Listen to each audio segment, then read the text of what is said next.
En abril de 2009, en la cuneta de la carretera Rechevskaya, en la región de Sverdlovsk, Rusia, una mujer encontró el cadáver carbonizado de un joven de 23 años.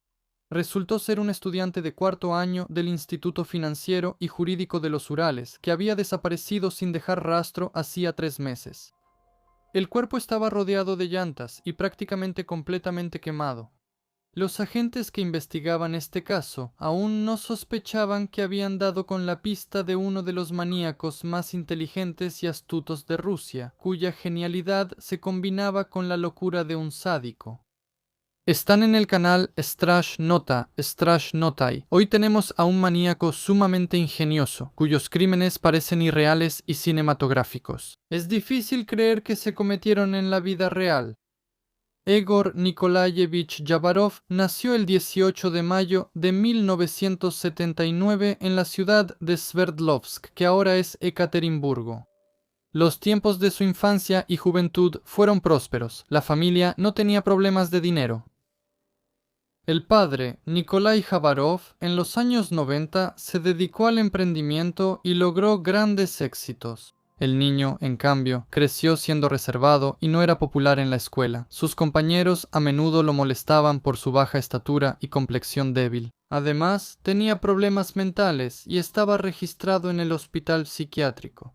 En la escuela, el niño se interesó seriamente por la física, ganaba concursos y olimpiadas, y después de graduarse, ingresó a la Universidad Estatal Técnica de los Urales. En especial, le gustaba la electrotecnia y todo lo relacionado con experimentos con electricidad. Después de graduarse de la universidad en 2002, Yegor consiguió trabajo como maestro del área de energía en la central termoeléctrica de Novoberezovskaya. No lo hizo por dinero, tenía suficiente, lo hizo por el conocimiento y la oportunidad de realizar sus propios experimentos.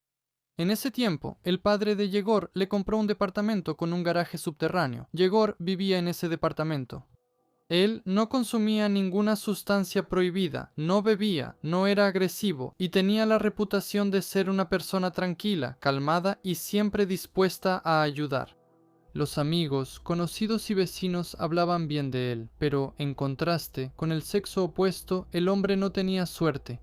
Egor era de baja estatura, delgado, se quedó calvo temprano y era extremadamente poco sociable, recuerda su vecino Sergei. Saben, como si no viviera aquí. Venía y se iba. Tal vez salía a pasear al perro 5 minutos y ya. Un chico tranquilo. Sé que trabajaba como electricista en alguna central termoeléctrica. Aquí hay una cita de un foro. Ese es mi ex vecino. He viajado con él en el mismo coche más de una vez y también he hablado con él varias veces de pie. Él siempre me decía, si tienes problemas, háblame. Nadie sospechaba de las aficiones secretas de este hombre y además de la electrotecnia, también se interesó por la química. Y no cualquier química, sino explosivos, su composición, métodos de detonación y diseños de artefactos explosivos. A principios de 2003, Egor Yabarov fue arrestado.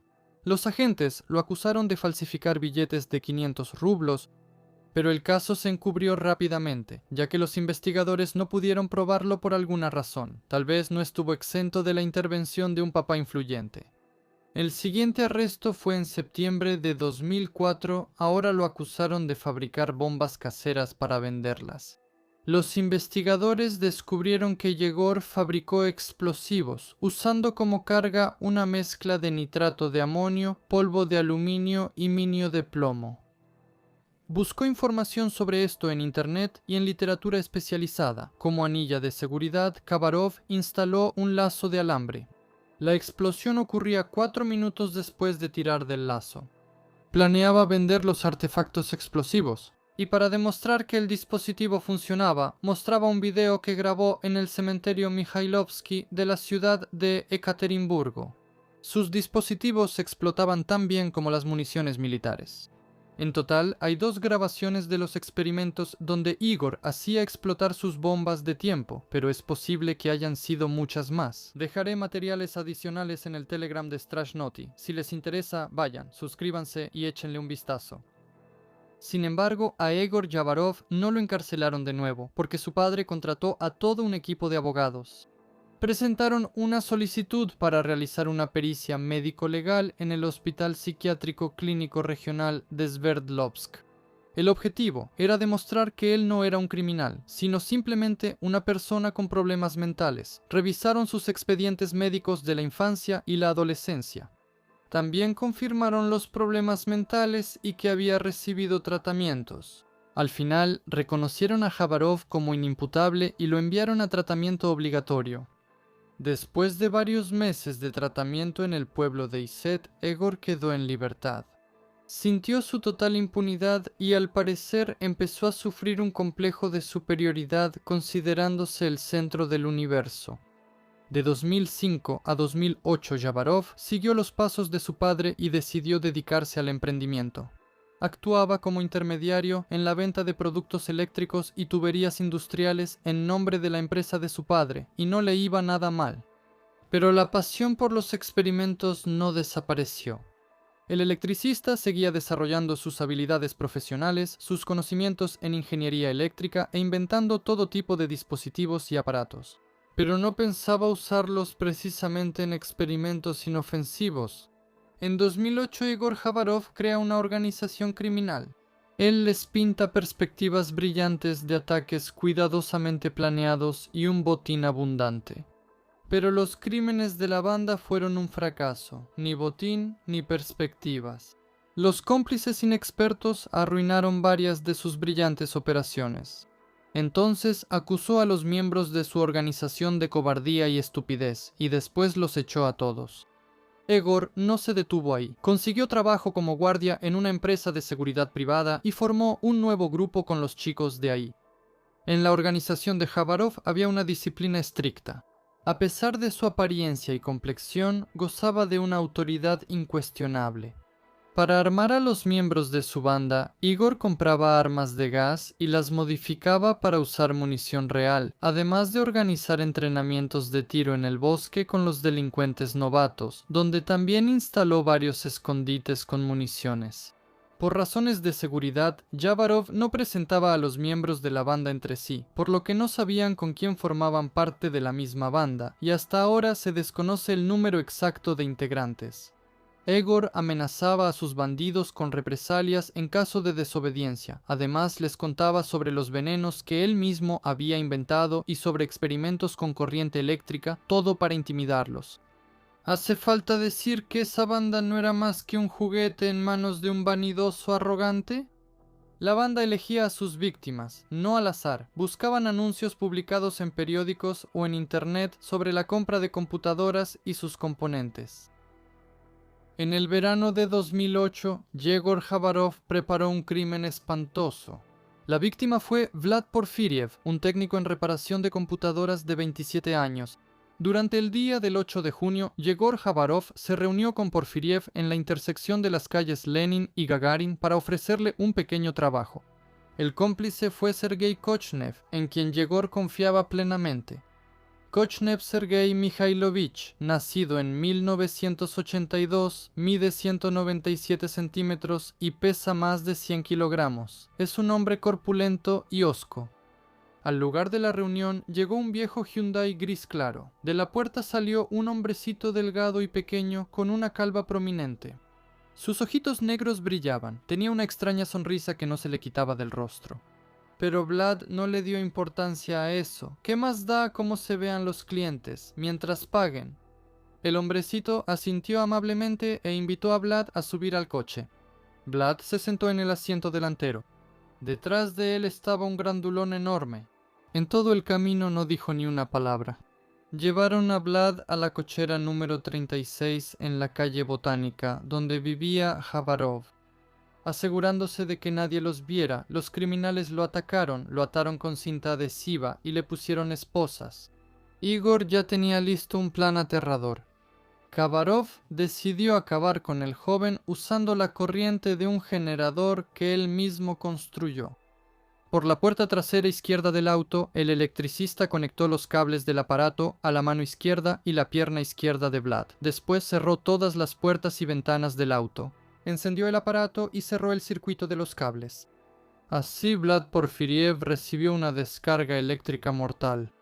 Mientras Vlad se convulsionaba por la alta tensión, Yavarov lo observaba con la misma sonrisa amplia, frotándose las manos y bailando impacientemente en su lugar. ¿Viste cómo se retorció?, decía entusiasmado a Kochnev. Kochnev no compartía la euforia del jefe. Se dio la vuelta y miró su reloj.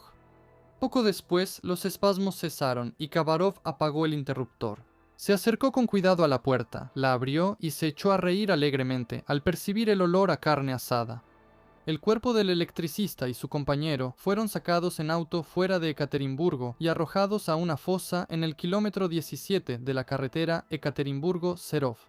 Para deshacerse de las pruebas, prendieron fuego al cuerpo después de rodearlo con cajas de madera.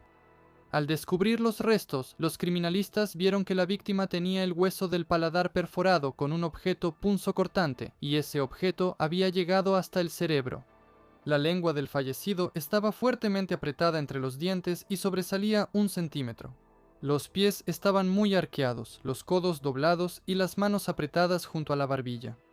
Los investigadores creen que Vlad, después de recibir una descarga eléctrica, permaneció con vida durante algún tiempo, tras lo cual Shabarov y Kochnev le asestaron un golpe con un objeto punzocortante, acabando con él definitivamente. Al informático Yegor Yavarov le robó el celular y la laptop. No era un botín muy grande, pero Yegor estaba de muy buen humor. Le dio a Kochnev un fajo de billetes y le dijo: «Esta es tu parte, no tienes que contarla». Kochnev metió el dinero en el bolsillo de su chaqueta sin decir nada. Él entendía perfectamente que Igor no cometió ese crimen por avaricia. Pero el dinero no huele, lo importante es que esté. La siguiente víctima comprobada del electricista fue la número 20, Antón, de 23 años, estudiante de 4º año del Instituto Financiero y Jurídico de los Urales. Yavarov encontró en internet un anuncio de Antón sobre la venta de componentes de computadora, llamó y acordaron una cita. Durante la reunión, Yavarov convenció a la víctima de ir a su garaje, donde en ese momento ya se encontraba Sergei Kochnev. En el garaje, durante la conversación con Antón, Yavarov le mostró una identificación de patrullero de la Policía de Tránsito de Ekaterimburgo y le informó que Antón estaba sospechado de robo de computadoras. Totalmente desprevenido ante tal giro de los acontecimientos, Antón quedó desconcertado y no ofreció ninguna resistencia a los delincuentes. Shabarov y Kochnev lo ataron y lo metieron en el auto de Yegor, después de lo cual el electricista envolvió el cuerpo de la víctima con cables, uno de cuyos extremos conectó a 4 potentes condensadores. Antón recibió una descarga eléctrica y falleció. En general, una descarga eléctrica funciona así. La muerte por una descarga de alto voltaje de impulso corto no siempre ocurre de inmediato. La duración del impulso puede no ser suficiente para detener el corazón de inmediato o causar fibrilación. La corriente durante la ejecución pasaba por las manos y el cuerpo sin pasar por el cerebro. Eso significa que la actividad cerebral no se paralizaba de inmediato y la conciencia tampoco se perdía al instante. La exposición breve a un voltaje enorme provoca una explosión instantánea de los vasos pequeños, capilares y fibras nerviosas, ya que son ellos los que tienen la mayor conductividad en los tejidos. La sangre y la linfa hierven, el epitelio de la piel se agrieta y se quema. Ocurre una contracción convulsiva muy fuerte de todos los músculos al mismo tiempo, lo que puede provocar el desgarro de fibras y tendones. Esto fue lo que, según el observador Sergei Kochnev, hizo que el automóvil saltara y comenzara a sacudirse, pero de eso hablaremos más adelante. La muerte en este caso pudo haber ocurrido por un shock doloroso y alteraciones en la actividad cardíaca. En los interrogatorios posteriores, el sádico experimentador dijo que le resultaba interesante observar cómo moría una persona después de una descarga eléctrica.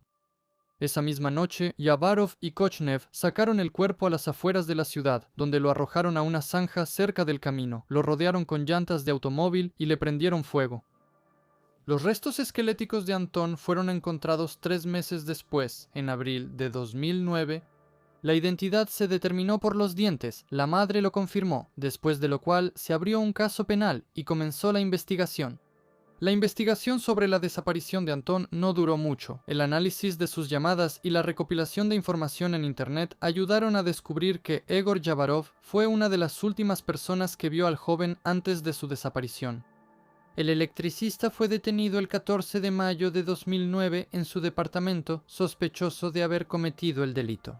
Vivía con su esposa embarazada, aunque no estaban casados legalmente, pero eso no le impedía guardar mercurio en casa. Cita de un foro, vecinos y habitantes de la ciudad. Shabarov vivía en la calle Sovetskaya, número 58. Los vecinos dijeron que tenía una puerta resistente. Cuando vinieron a detenerlo, los policías tardaron casi una hora en derribar la puerta, y mientras tanto, él estaba tirando mercurio por el balcón que guardaba en su casa. Después, la protección civil estuvo mucho tiempo tratando el suelo debajo del balcón. Durante el interrogatorio, Yegor Shabarov no solo confesó haber cometido este delito, sino que también dio el nombre de su cómplice, Sergei Kochnev. Pero por alguna razón, el electricista estaba demasiado tranquilo. Todo lo que puedan probar, lo admito, decía él con naturalidad y sin emociones. Estas palabras le hicieron pensar al investigador que en realidad había más víctimas, pero no se pudo probar. El electricista decía que el motivo para cometer el crimen era la homicidomanía, una atracción irresistible por quitarle la vida a otra persona de manera violenta. También afirmaba que no pensaba detenerse en lo que había logrado y que quería convertir este tipo de crímenes en algo sistemático. El sádico experimentaba euforia al observar la agonía y las convulsiones de las víctimas a las que electrocutaba. Sergei Kochnev insistía en su inocencia durante el interrogatorio. Él declaró que estaba cerca durante la comisión de los crímenes, pero que no participó directamente en ellos. Según el artículo 36 del Código Penal de la Federación de Rusia, los cómplices no son responsables por el exceso del autor material. Es posible que ese fuera el plan original de los cómplices, evitar que les imputaran un crimen cometido por acuerdo previo en caso de ser detenidos, echándole toda la culpa al inimputable Yavarov. El cómplice siempre podrá decir que ni siquiera sabía que Igor iba a quitarle la vida a la víctima.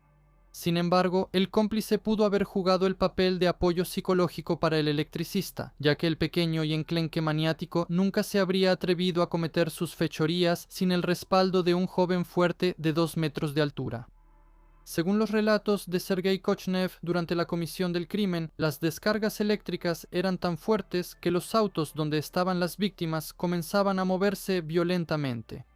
Kochnev confirmó las palabras de Kavarov sobre que, después de cometer los actos, éste sentía euforia por lo que había visto. Él contaba que, después de quitarle la vida a Vlad Porfiriev, Igor Kavarov entraba en un estado parecido a estar bajo el efecto de sustancias y empezaba a abrazarlo. Kochnev decía que ambas víctimas eran más altas que Kavarov, tenían una complexión robusta y podían defenderse por sí mismas. Por eso, Egor dudaba que pudiera con ellos en el baño de vapor. Él obligaba a su compañero a estar presente en el garaje durante los crímenes. Además de confesar 2 crímenes, Kochnev también dio testimonio a los investigadores sobre otros episodios. Así contó sobre un caso en la primavera de 2008 cuando él y Egor Yavarov fueron al departamento de un joven, habiendo llamado antes por el anuncio y planeado de antemano el ataque y la ejecución. Llevando consigo un revólver y un cuchillo, los cómplices estaban seguros del éxito. Sin embargo, la víctima ofreció una feroz resistencia y los criminales huyeron. Otro intento de ataque, Electric se lo encargó a los miembros de su grupo.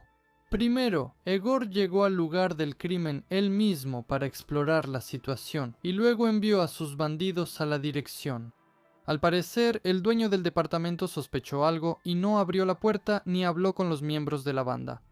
Después de ese incidente, según la investigación, Electric disolvió su grupo y empezó a reclutar personas con una psique más estable.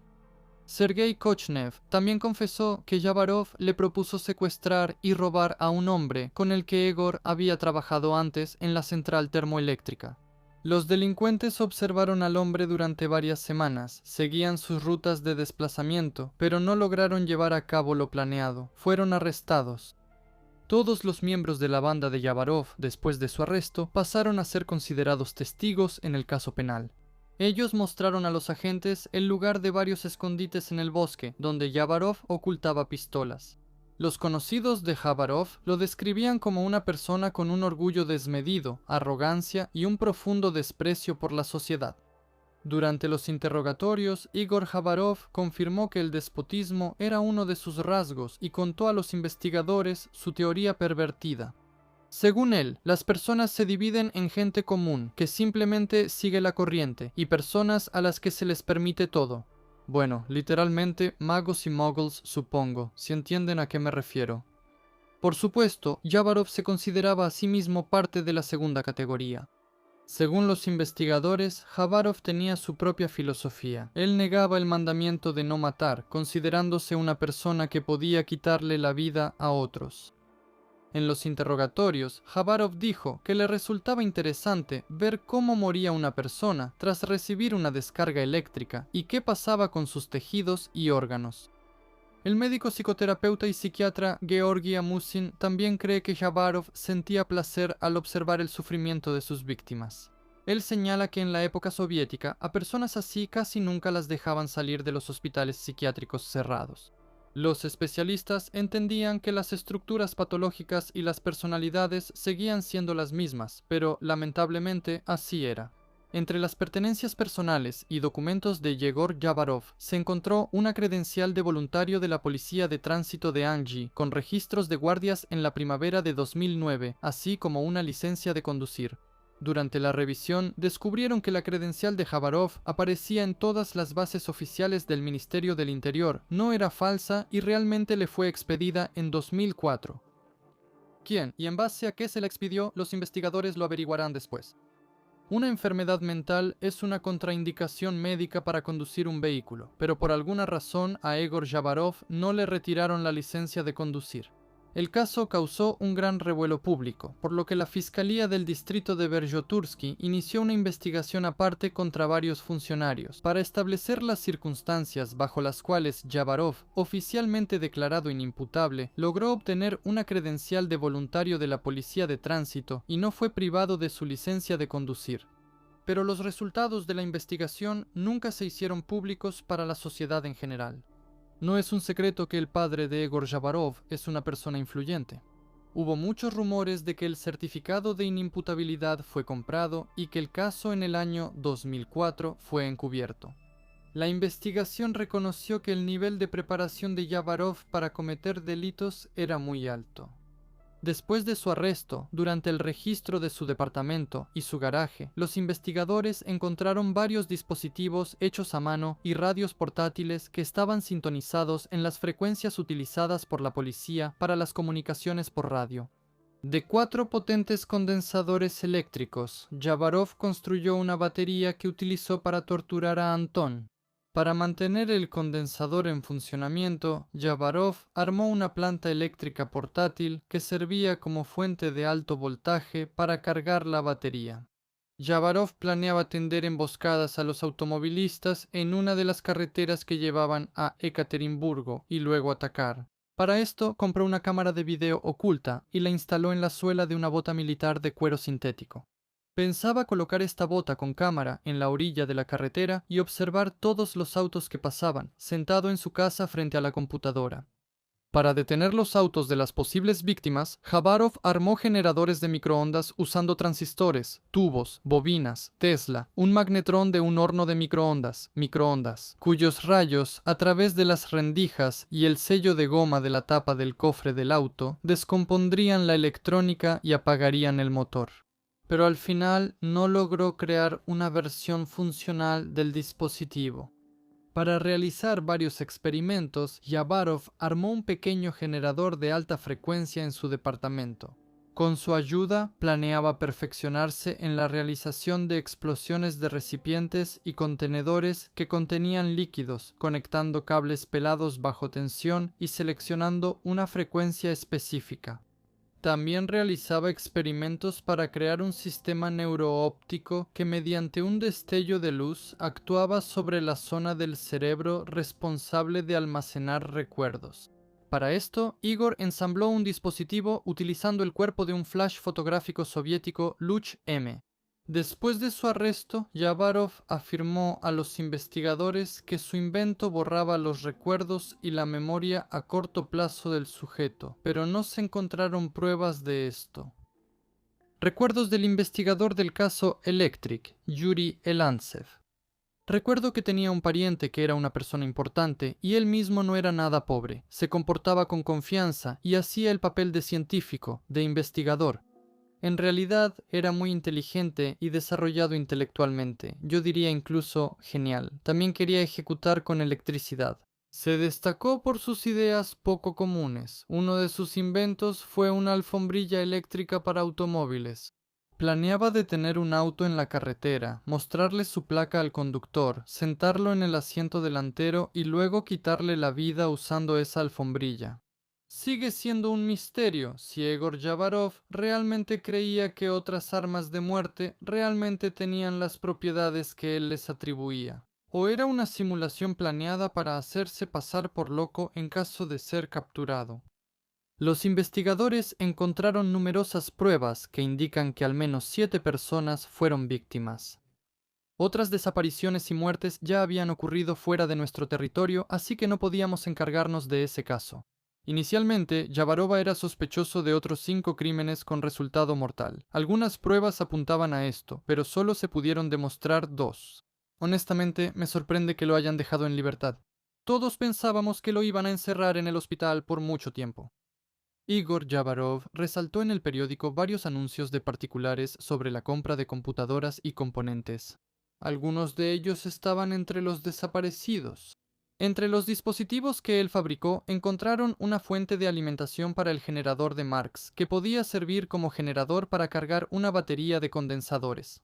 Basándose en los diarios y anotaciones que hizo, la investigación determinó que Igor había estado trabajando en el diseño de un generador de alto voltaje de Marx con una salida de aproximadamente 1.000.000 de voltios desde el año 2006.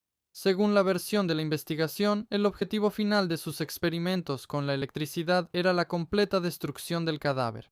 Según la conclusión de los expertos, el generador de Egor Jabarov producía una salida de solo unos 30 kilovatios. La investigación no logró probar la implicación del electricista en los casos de desaparición y muerte de otras personas, y él mismo se negó a dar una confesión. Durante los interrogatorios, Jabarov se acogió a un artículo de la Constitución de la Federación Rusa que le permite no testificar contra sí mismo. Es el artículo 51 de la Constitución, muy útil.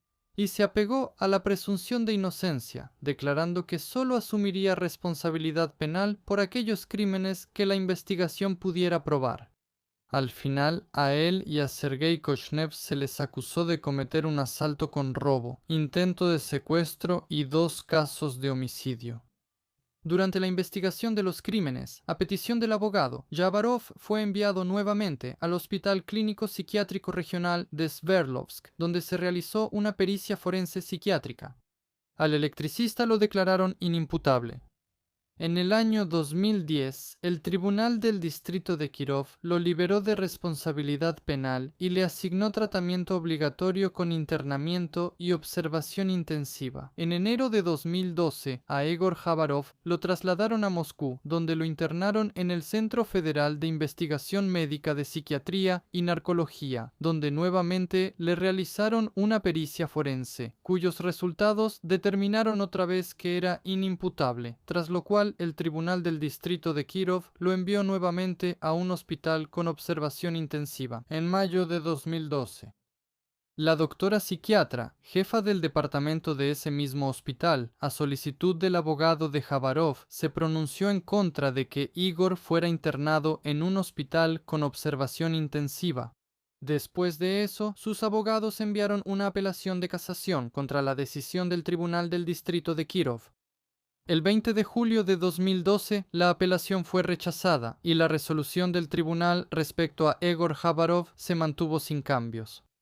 Sergei Kochnev fue declarado culpable de complicidad en el delito contra Anton y recibió como castigo penal 7 años de prisión. Por la complicidad en el delito contra Vlad Porfiriev, Kochnev no fue condenado porque el plazo de prescripción había expirado. Si quieren ver más videos, entren a Boosty si están en Rusia y a Patreon si no están en Rusia. Ahí los esperan videos exclusivos que no están en YouTube. Los enlaces están debajo del video. Muchos hasta el día de hoy creen que el maníaco Jabarov en realidad solo fingía estar loco, porque hay demasiados detalles planeados en su caso. Egor fingía ser Dmitri o Igor, usaba tarjetas SIM a nombre de distintas personas, borraba cuidadosamente sus huellas y mantenía la conspiración. Él estaba registrado en el sitio E1 bajo el apodo de Egoraz. Ahí buscaba conocer gente y no publicaba anuncios de venta de teléfonos celulares. No hay mujeres entre las víctimas del electricista, o no sabemos de ellas, por lo que cualquiera de las desaparecidas en ese momento en la región de Sverdlovsk podría ser víctima del maniático electricista. Pero ya pasaron 10 años y los maníacos fueron olvidados. Pero un día, el guardia licenciado Alexander, ex empleado del Ministerio del Interior, fue trasladado a un nuevo puesto en el centro comercial Apelsin en Ekaterimburgo, en la calle Bliujera, 3039. Rápidamente se hizo amigo de sus nuevos colegas, pero uno de los guardias le pareció a Alexander demasiado sospechoso. El hombre trabajó con él durante varios días, hasta que decidió preguntarle directamente. Alexander lo recuerda así: recordé que había un caso de investigación sobre un montador o electricista. La memoria profesional es una cosa extraña. De mi trabajo anterior recuerdo todo hasta el más mínimo detalle. Incluso cómo cruje la ropa de algunos delincuentes, a qué huelen, de qué forma era la hoja del cuchillo que tenía, y así sucesivamente. Una vez estábamos sentados, lo miré de arriba abajo y entendí que era él. Pero pensé, se supone que debieron encarcelarlo. Le digo, eres electricista, ¿verdad?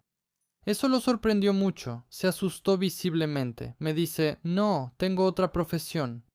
Pero el apodo es electricista, le dije. Él lo confirmó, dijo que recibió el tratamiento necesario y que todo eso quedó en el pasado. Después de eso, se levantó y se fue. Alexander reconoció al exmaníaco no solo por su apariencia, sino también por las conversaciones que empezó y por sus extrañas inclinaciones. Alexander, nuevamente, lo recuerda así. Contaba sobre sus inventos, cómo se puede hacer un taser con la batería de un scooter, que se puede quitarle la vida a una persona con electricidad durante una tormenta y echarle la culpa al rayo. Decía, los policías son tontos, van a pensar que fue la tormenta. Trabajé con él varios días, es muy culto, cuida mucho su salud, pero tiene intereses muy específicos. Armas, venenos, electricidad. Hablaba de esos aparatos que inventó, que pueden generar una descarga como un rayo. Una vez notó una abolladura en mi coche y me dijo, tengo un taller, puedo llamar a unos muchachos, vendrán y la arreglarán. Lo harán gratis. Me pareció sospechoso. Le respondí, pues la verdad no me molesta. Si quería deshacerse de un testigo no deseado de su oscuro pasado o realmente ayudar, eso nunca se supo. Por suerte para Alexander. El electricista no lo negó, pero le confesó honestamente a mi colega que todo eso quedó en el pasado, que ya recibió tratamiento forzoso y salió en libertad. Después, recuerda Alexander, él confesó que desde el principio me tenía miedo porque yo trabajaba para las autoridades y podía reconocerlo. La verdad, yo estaba en shock de que crímenes tan horribles quedaran impunes. Parece que en la vida ya te has topado con todo y nada puede sorprenderte, pero no, siempre aparece algo así de inusual. Mis colegas me dijeron que no podían hacer nada. Él fue declarado inimputable por el tribunal. En la vida nada es como en la televisión. Alexander le contó a la dirección que había reconocido al maníaco. Despidieron al electricista, pero a Alexander también le salió caro. No se sabe con certeza si despidieron al ex empleado del Ministerio del Interior, si se fue por su cuenta o si lo hicieron renunciar, pero en este centro comercial ya no trabajan ni Alexander ni el electricista. En el propio centro comercial confirmaron que Igor Yavarov trabajó con ellos un par de turnos durante el periodo de prueba, pero no lo pasó y prescindieron de él. Efectivamente, ese hecho ocurrió. La persona trabajó literalmente solo unos días, según mi información. Tan pronto como comenzaron estas verificaciones, ya se descubrió que él, tenía antecedentes penales. Sí, o sea, antecedentes penales. Naturalmente, después de eso le dijeron, joven, disculpe, usted no es adecuado para nosotros y no estamos listos para seguir trabajando con usted. En general, Yavarov es una persona que desde el principio se siente débil en el sistema social común. Él no está completamente integrado en ella, no es aceptado, no es reconocido, no se le valora como a él le gustaría, pero tiene recursos, tiene inteligencia. Y empieza a construir su identidad no a través de las personas, sino a través del conocimiento y el control sobre el entorno. La electricidad, los dispositivos, los circuitos no son solo un interés para él, sino una forma de sentir poder. Ahí todo obedece a las leyes, ahí se puede controlar, no hay el caos de las relaciones humanas en las que él pierde, ahí tampoco existe. Con el tiempo, este interés empieza a cambiar, ya no le basta solo entender y crear. Necesita aplicar esto a una persona, comprobar cómo funciona en un ser vivo. Y es aquí donde surge la curiosidad sin empatía. Él no se preocupa por la otra persona, observa como un investigador, pero sin limitaciones.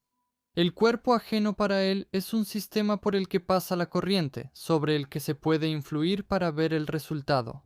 Al mismo tiempo, él tiene una teoría interna clara que justifica todo lo que sucede. Él divide a las personas entre la gente común y aquellos con quienes, según él, todo está permitido. Es una construcción clásica, pero en su caso no es solo una idea, sino más bien la base de su bienestar, su autopercepción, su realidad. No duda de su derecho, no se explica por qué esto es permisible, para él simplemente es un hecho. De ahí su fría tranquilidad. No oculta emociones, en el sentido habitual ni siquiera las tiene. Hay interés, excitación, satisfacción por el resultado, pero no hay culpa, miedo ni duda. No actúa impulsivamente, al contrario, complica las cosas, inventa esquemas, dispositivos, métodos. Para él no solo importa el resultado, sino también el camino hacia él. Esto le da un significado adicional a lo que sucede. No solo lo hace por hacer, sino que lo desarrolla. De esta manera, él está más cerca del tipo constructivo que del tipo eficiente, pero con una distorsión del objetivo. Él construye un sistema en el que la violencia es parte del experimento. El cómplice en esta historia es otro tema aparte.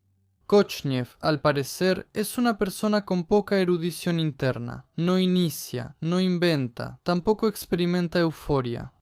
Pero tampoco lo detiene. Para él, lo importante es la lógica externa. Hay una persona fuerte y segura que le dice qué hacer y hay un beneficio, y con eso es suficiente. Él se distancia de lo que sucede dentro de sí mismo, no en el sentido de que está en contra, sino en el sentido de que no es completamente él. Él puede estar al lado, verlo todo, pero no vivirlo como si fuera su propia acción. Esto es un típico desdoblamiento de la responsabilidad. Físicamente está presente, pero psicológicamente se aleja. Aún así, él sigue estando involucrado. Su presencia es un apoyo, sin el cual a la figura principal le sería mucho más difícil actuar. Él brinda una sensación de seguridad y control, incluso si no es plenamente consciente de su propio papel.